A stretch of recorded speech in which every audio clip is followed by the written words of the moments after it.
आप देख रहे हैं आईना सच का, सच तो यही है। इस कार्यक्रम की अध्यक्षता कर रहे प्रोफेसर आदरणीय केसी यादव जी, मंच पर उपस्थित यहां से सांसद डिंपल यादव जी, पार्टी के हमारे जिला अध्यक्ष आलोक साखी जी, चुनाव के प्रभारी चंद्रदेव करेली जी, पूर्व मंत्री साहब, हमारे साथ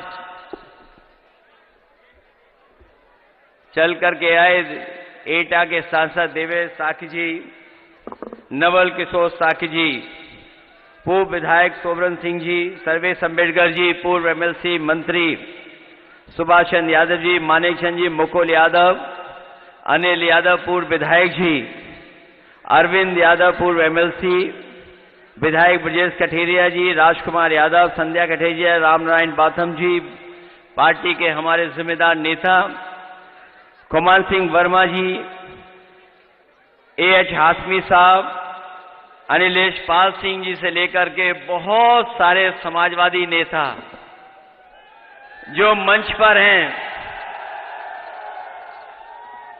जिनके मैं नाम नहीं ले पा रहा हूं, न केवल हमारे जिम्मेदार नेता मंच पर हैं, बल्कि दूसरा मंच भी हमारे तमाम जिम्मेदार नेताओं से पूरा मंच भरा हुआ है। बहुत सारे हमारे जिम्मेदार कार्यकर्ता साथी मंच के नीचे ही रह गए हैं, मंच पर नहीं आ पाए हैं। और वहीं चुनावी जनसभा में उपस्थित हमारे तमाम आदरणीय बुजुर्ग, किसान भाई, नौजवान साथी, माताएं, बहनें और पत्रकार बंधुओं, मैं सबसे पहले करहल विधानसभा के एक एक मतदाता का बहुत बहुत धन्यवाद और आभार प्रकट करना चाहता हूं। मैं अभी आदरणीय रामजिया सुमन जी को भी सुन रहा था और बहुत सारे साथियों ने भाषण दिया होगा, बहुत सारी अपील आपसे की होगी, लेकिन ये करहल की जनता और आसपास की ये जनता जानती है, और सबसे ज्यादा जानकारी अगर कोई रखता है तो सरकार के लोग रखते हैं जानकारी। सरकार के लोगों ने पहले ही मान लिया है कि करहल वो जीतने वाले नहीं हैं, और जहां जहां मैं होकर के आया हूं और जिन जिन विधानसभाओं में उपचुनाव हो रहा है, अगर हम प्रतिशत के हिसाब से जीत को माने तो 100% समाजवादी पार्टी और इंडिया गठबंधन सीटें जीतने जा रहा है। और अगर गिनती के हिसाब से मैं कहूं तो इस उपचुनाव में 9 की 9 इंडिया गठबंधन और समाजवादी पार्टी जीतने जा रही है। और जो सब जीतें होंगी इस बार उपचुनाव की, उसकी सबसे बड़ी जीत अगर कहीं होने जा रही है तो इस बार करहल विधानसभा से तेज प्रताप यादव जीतने जा रहे हैं।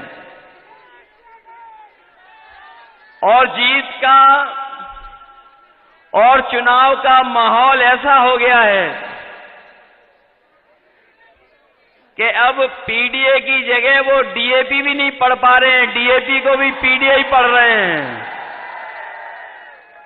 जहां पीडीए को कुछ नहीं दिया, वहीं हमारा किसान जानता होगा, रातों रात खड़ा होना पड़ रहा है, लाइन में लगना पड़ रहा है। जब उसे खाद और डीएपी की जरूरत है तो उसे डीएपी नहीं मिल रही है। थोड़ी बहुत जहां जहां चुनाव है वहां तो थोड़ा बहुत उपलब्ध करा दे रहे हैं, लेकिन करहल में किसी किसान को डीएपी नहीं दे पा रहे हैं। और ऐसी कालाबाजारी भी कभी खाद और डीएपी की नहीं होगी जो देखने को मिल रही है। इसीलिए मैंने कहा, कई मौकों पर कहा, जो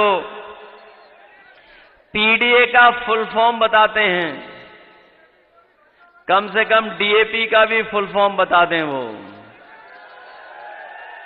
जो पीडीए के बारे में जगह जगह जानकारी दे रहे हैं, वो कम से कम डीएपी की भी जानकारी दे दें।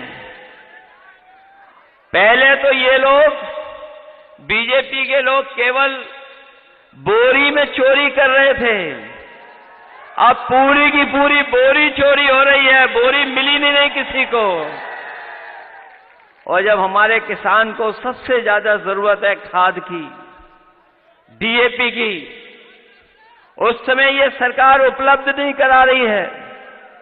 और ये सोची समझी रणनीति है उनकी, भारतीय जनता पार्टी की।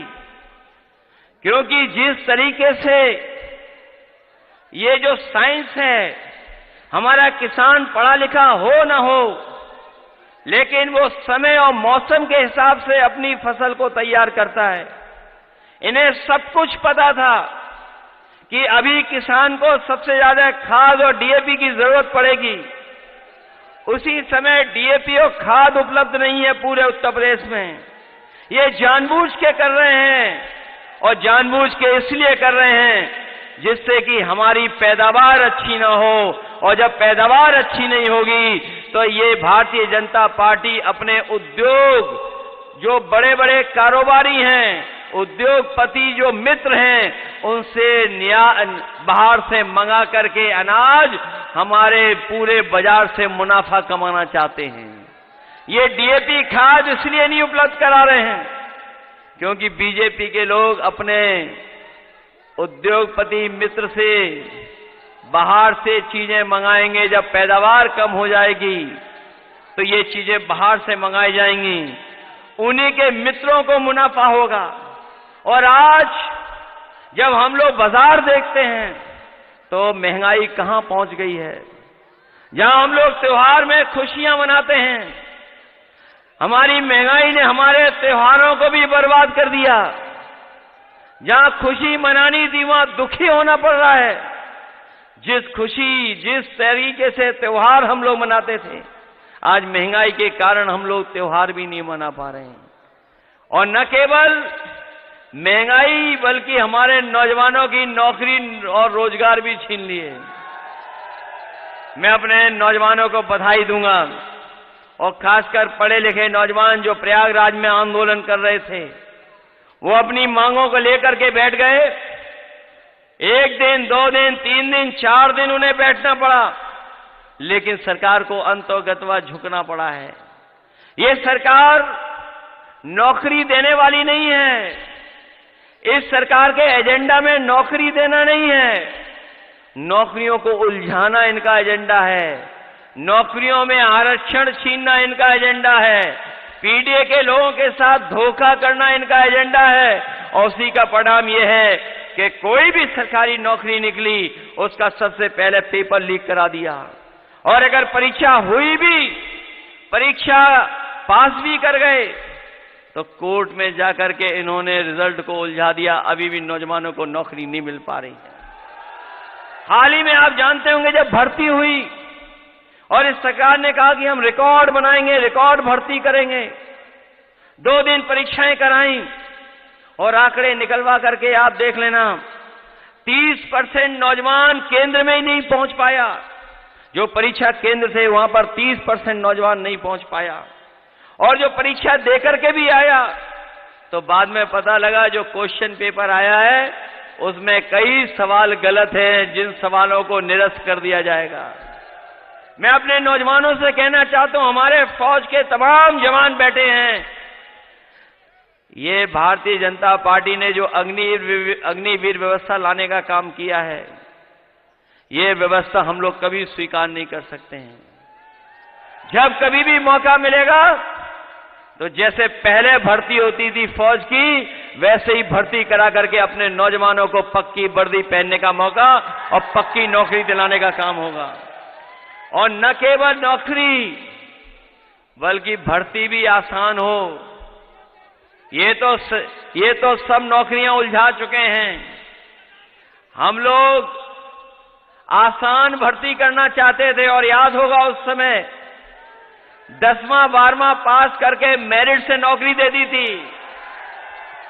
हम लोगों को मौका मिलेगा तो आसान भर्ती कराएंगे, जिससे हमारे नौजवानों को नौकरी और रोजगार मिल जाए। अभी जब हम चुनावी जनसभा में आ रहे थे तो हमारे कई साथियों ने कहा कि लखनऊ वाले एक बहुत बड़े मंत्री हैं, डिप्टी सीएम हैं, उन्हें पता लग गया कि सभा में कोई नहीं है, सभा ही कैंसिल कर ली, सुनने में आ रहा है।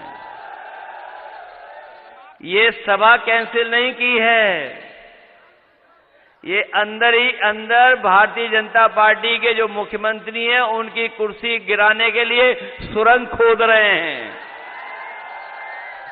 ये बीजेपी वाले और हमारे योगी जी बारूद की सुरंग खोद रहे हैं और उन्हीं के अपने लोग उनके नीचे नीचे कुर्सी कैसे छीन लें उसके लिए सुरंग खोद रहे हैं। अभी जो नारा दिया था, जो अंग्रेजों से नारा इन्होंने चुराया, डिवाइड एंड रूल नारा, बांटो, और ये जो नारा दिया इन्होंने, ये नारा अंग्रेजों से सीखा है इन्होंने। जो लोग थोड़ी बहुत अंग्रेजी जानते होंगे, डिवाइड का मतलब तो जानते होंगे, डिवाइड का मतलब तो जानते होंगे, इसीलिए इन्होंने नारा दिया। ये अंग्रेजों से सीख करके दे रहे हैं। जहां अंग्रेजों ने बांट करके राज किया, उन्हीं के वचनवंशी हैं ये, उन्हीं के विचारवंशी हैं ये लोग जो बांटना चाहते हैं। लेकिन पूरे उत्तर प्रदेश की जनता सौहार्द को पसंद करती है, वो बंटने वाले नहीं हैं, वो बांट करके राजनीति करना चाहते हैं। हम समाजवादी लोग पीडीए का नारा देकर के जोड़ करके राजनीति करना चाहते हैं। उनके नकारात्मकता है, हर नारे में नकारात्मक है। उनका एनडीए ही निगेटिव है, एन फॉर निगेटिव, और एनडीए में लगा है सबसे आगे एन लगा है, वो निगेटिव है, नकारात्मक लोग हैं।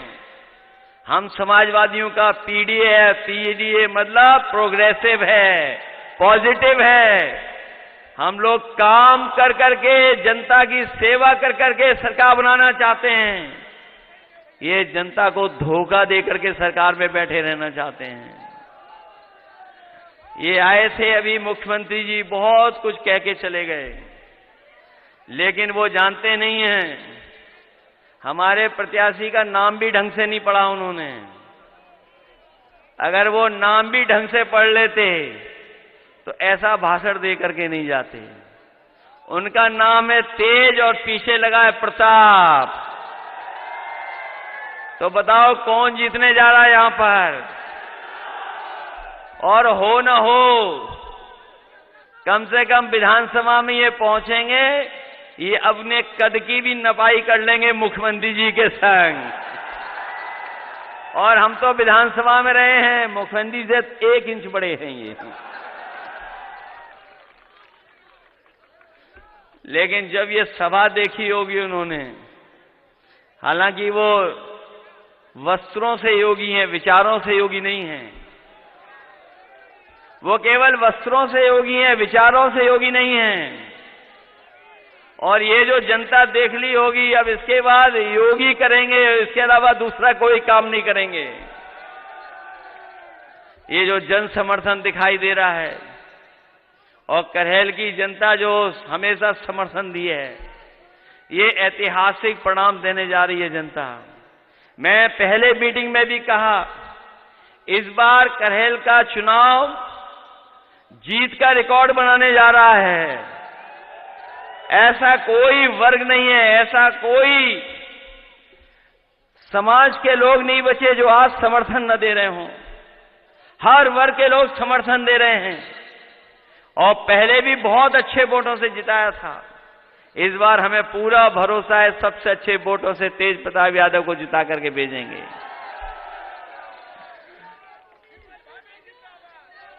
न केवल यहां का कार्यकर्ता तैयार है, बल्कि पूरी जनता तैयार है समाजवादी पार्टी को जिताने के लिए। इसलिए जिताओगे आप लोग,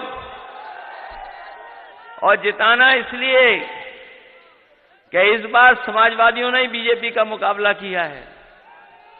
ये जो आज बहुमत की सरकार दिल्ली में नहीं है, ये समाजवादियों की देन है। अगर सबसे ज्यादा मुकाबला किसी ने किया है और सबसे ज्यादा सीटें कोई अगर जीता है तो उत्तर प्रदेश में समाजवादी पार्टी और कांग्रेस ने मिलकर के इंडिया गठबंधन ने रिकॉर्ड बनाने का काम किया है। न केवल सबसे ज्यादा सीटें जीती हैं, बल्कि ऐसी भी सीटें जीती हैं जिनकी वजह से भारतीय जनता पार्टी को नींद नहीं आ रही है। ये चुनाव टालने वाले लोग हैं। ये चुनाव पहले 13 तारीख को हो रहा था और अब चुनाव 20 तारीख को हो रहा है। ये जानते थे कि 13 तारीख को अगर चुनाव हो गया तो जो लोग दूर दूर से छुट्टी लेकर के आए हैं, त्योहार के समय पर जो दूर काम कर रहे थे, जिन्हें उत्तर प्रदेश में रोजगार नहीं मिला, नौकरी के लिए चले गए थे, किसी काम के लिए चले गए थे, वो त्योहार में सब लौट आए थे और उन्होंने अपनी छुट्टी बढ़ा ली थी। उन्होंने मन बना लिया था कि बीजेपी को हरा देंगे और ये भनक बीजेपी को पड़ गई, इसीलिए उन्होंने चुनाव टाल दिया। ये टालने वाले इस बार हारने जा रहे हैं। टालेंगे तो हारेंगे भी चुनाव। इसलिए इस चुनाव में मदद करना आप लोग। जहां 9 चुनाव हो रहे हैं, सबसे महत्वपूर्ण चुनाव करहल का हो रहा है। करहल का चुनाव अलग तरह का संदेश देगा। न केवल जीत का संदेश देगा, बल्कि 27 में सरकार बनवाने का भी संदेश देगा। और ये क्षेत्र समाजवादियों का बहुत पुराना रहा है, बहुत पुराना क्षेत्र है। यहां जितने लोग बैठे हैं, चाहे हमारे मंच में बैठे हों, चाहे हमारे पंडाल में, चाहे आगे पीछे खड़े हुए लोग हैं, ये सब बहुत पुराने समाजवादी लोग हैं, अपने लोग हैं, परिवार के लोग हैं। ये कोई पीछे हटने वाला नहीं है। अब तो प्रशासन भी जान गया है कि यहां तो समाजवादी जीत रहे हैं। ये बदलाव दिखाई दे रहा है कि नहीं दिखाई दे रहा है? ये थोड़ा बहुत परेशान करेंगे, लेकिन मैनपुरी वाले बहुत परेशानी देख चुके हैं पहले भी। ये घबराने वाले, डरने वालों में से नहीं है।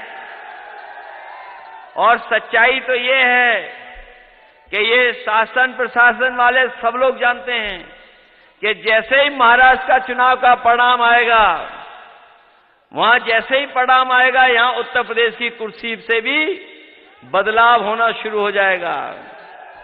इसलिए बदलाव का भी चुनाव है। आप लोग सब मदद कर देना, यही मैं निवेदन करने आया हूं। मैं आपको भरोसा दिलाता हूं कि जिस तरीके से विकास हम लोगों ने काम किया है, इस क्षेत्र को विकास और खुशहाली के रास्ते पे ले जाने का काम किया, आने वाले समय में भी हम लोग करने का काम करेंगे। ये चुनाव हमारी वजह से ही हो रहा है, आपको पता होगा। ये चुनाव हमारी वजह से ही है। हम ही विधानसभा छोड़ करके लोकसभा में पहुंच गए। और सच्चाई तो ये है कि इतनी बड़ी जीत इस बार जनता ने जो दिलाई है, ये जीत ऐतिहासिक हुई है समाजवादियों की। और जहां कहीं भी नेताजी होंगे, वो खुश होते होंगे कि कितना बड़ा जनता ने इस बार साथ दिया है, सहयोग किया है। ये बहुत बड़ी जीत हुई है समाजवादियों की, अपने आप में सबसे बड़ी जीत है। न केवल जीत हुई है, देश की तीसरे नंबर की पार्टी बनी है, तीसरे नंबर की पार्टी है। और हम आपको भरोसा दिलाते हैं कि जो नेताजी ने सपना देखा था कि समाजवादी पार्टी राष्ट्रीय पार्टी बने, जो झंडा हम लोगों को हाथ में थमाया है, हम आपको भरोसा दिलाते हैं। अभी तो उत्तर प्रदेश में हम लोग सबसे ज्यादा सीटें जीते हैं। आने वाले समय में आप देखोगे समाजवादी पार्टी राष्ट्रीय पार्टी बनकर के देश में दिखाई देगी। आप देख रहे हैं आईना सच का, सच तो यही है।